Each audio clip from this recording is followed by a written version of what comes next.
दुनिया की सबसे वैल्यूएबल कंपनी जिसकी वर्थ $4 ट्रिलियन है, उसने अपनी अर्निंग्स अभी रिपोर्ट की है।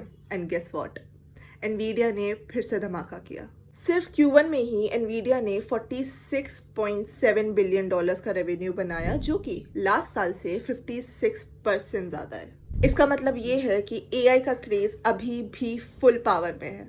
स्टॉक थोड़ा हिल रहा है, लेकिन अर्निंग्स अपने में ही एक रॉकेट है। लेकिन यहाँ एक बड़ा ट्विस्ट आया है।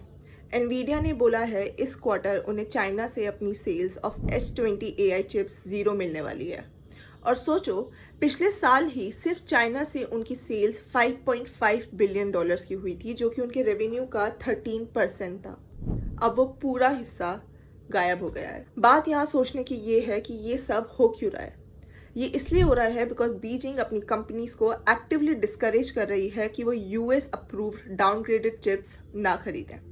इसका मतलब ये है कि पॉलिटिक्स की वजह से एनवीडिया के लिए पूरी मार्केट ही खत्म हो गई है। अब यही एंट्री लेता है अलीबाबा, चाइना का अपना टेक जायंट, जो कि अनाउंस कर रहा है कि वो अपनी AI चिप्स खुद बनाएगा, कंप्लीटली मेड इन चाइना।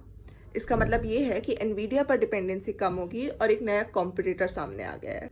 तो कहानी सिंपल है, एनवीडिया का ग्रोथ अभी भी स्काई रॉकेट कर रहा है, लेकिन चाइना के बगैर स्टोरी थोड़ी इनकम्प्लीट लग रही है। और चाइना अपनी चिप्स के साथ मार्केट में अब एंटर कर रहा है। इसका मतलब ये है एआई रेस का असली मजा तो अब शुरू होने वाला है।